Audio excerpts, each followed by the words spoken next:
Hello everyone. இன்னைக்கு நம்ம இந்த அம்ருதா வெட் கிரைண்டரோட ரிவ்யூ தான் பார்க்க போறோம்.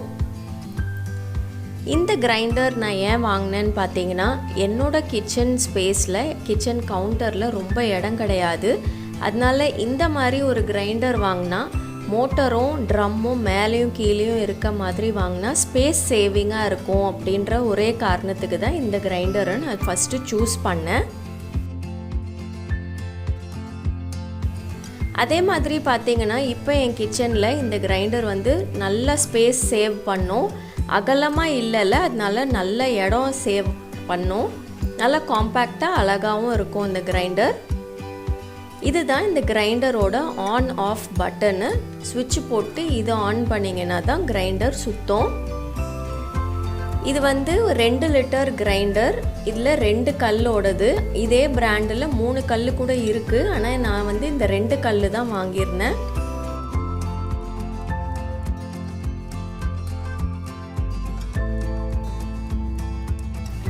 இந்த கல்லை எடுத்து க்ளீன் பண்ணுறதெல்லாம் ஈஸி தான். ரொம்ப வெயிட்டாலாம் இருக்காது. நல்ல வசதியாக இருக்கும். சின்னதாக இருக்கிறது வசதியாக இருக்குது.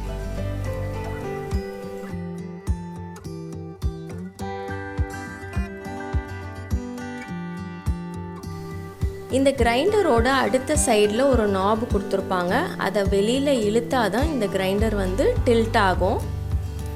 அதை கொஞ்சமாக இழுத்துட்டு இந்த ட்ரம் அப்படியே சாய்ச்சிடலாம்.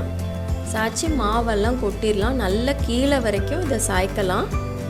அதுக்கப்புறம் அந்த நாபை ரிலீஸ் பண்ணிங்கன்னா திருப்பி போய் உட்காந்துக்கும்.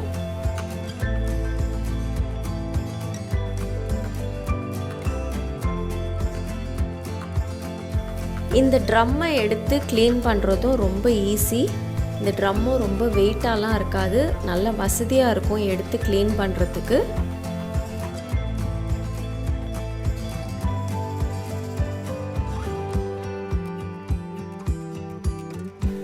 கிரைண்டரை ஆன் பண்ணுறதுக்கு அந்த பட்டனை ப்ரெஸ் பண்ணிவிட்டு அதுக்கப்புறம் நம்ம என்ன அரைக்கணுமோ அது எல்லாத்தையும் சேர்த்துக்கலாம்.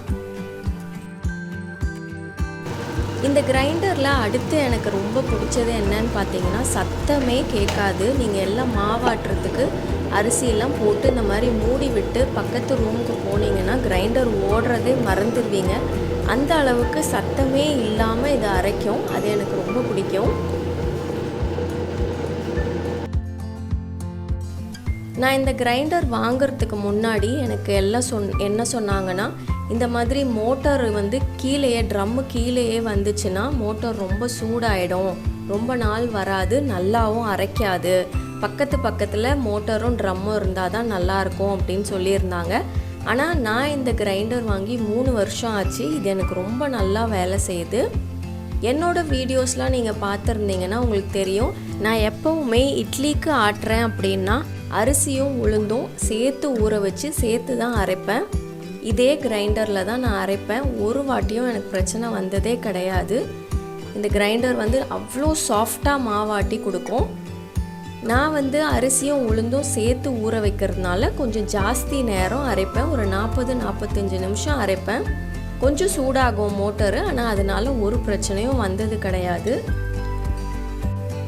இந்த கிரைண்டரை 6500 ரூபாய்க்கு வாங்கினேன். 3 வருஷத்துக்கு முன்னாடி வாங்கினேன். இந்த கிரைண்டர் இந்த 3 வருஷத்தில் வாரத்துக்கு ஒருக்கா நான் போட்டுருவேன். இது வரைக்கும் எனக்கு எந்த ப்ராப்ளமும் வந்ததில்லை. எப்போவுமே மாவை அவ்வளோ சூப்பராக ஆட்டி கொடுத்துரும். எனக்கு இந்த கிரைண்டர் ரொம்ப ரொம்ப பிடிக்கும். எங்கள் ஃபேமிலிக்கு இந்த கிரைண்டர் சரியாக இருக்குது. நாங்கள் 4 பேர். இந்த 2 லிட்டர் கிரைண்டர் எங்களுக்கு கரெக்டாக இருக்கும். இன்னொரு வாட்டி வேறு கிரைண்டர் வாங்கினோன்னாலும் நான் இதே கிரைண்டர் தான் வாங்குவேன். இப்போ இந்த மாவை எடுக்கிறதுக்கு நீங்கள் இந்த கிரைண்டரை சாய்ச்சிங்கனாலே ஈஸியாக எடுத்துடலாம். ஒன்று இந்த மாதிரி டேபிள்லேயே வச்சும் நீங்கள் சாய்ச்சி மாவை எடுத்துடலாம். இல்லைனா ஒரு ஸ்டூலு அந்த மாதிரி கொஞ்சம் கீழே வச்சிங்கன்னா நல்லாவே சாய்ச்சி வலித்து எடுத்துடலாம். ஸ்டூல் இல்லைன்னா இந்த மாதிரி யாரையா பிடிக்க சொன்னீங்கன்னா நல்லா சாய்ச்சிட்டா ஈஸியாக நம்ம எடுத்துடலாம். எனக்கு எப்போவுமே இந்த கிரைண்டரில் மாவாட்டி நல்ல சாஃப்டான இட்லி தான் கிடைக்கும். இந்த கிரைண்டர் எனக்கு ரொம்ப பிடிச்ச கிரைண்டர். இந்த வீடியோவும் இந்த ரிவ்யூவும் நீங்கள் இந்த கிரைண்டர் வாங்க போகிறீங்கன்னா உங்களுக்கு இது யூஸ்ஃபுல்லாக இருந்திருக்கும்னு நம்புகிறேன்.